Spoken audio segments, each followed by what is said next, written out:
desorden, la justicia o la paz, felicidad, el cielo, el hombre, los animales.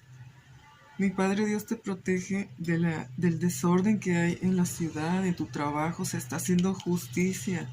Sí, de ahora en adelante se te va a hacer justicia en tu familia, en tu dinero, en tu trabajo, en tu salud, con tu pareja regresa, se arregla ese desorden que había en tu vida, se está haciendo justicia porque mi Padre Dios te está protegiendo, mueve a las personas y las cosas a tu alrededor.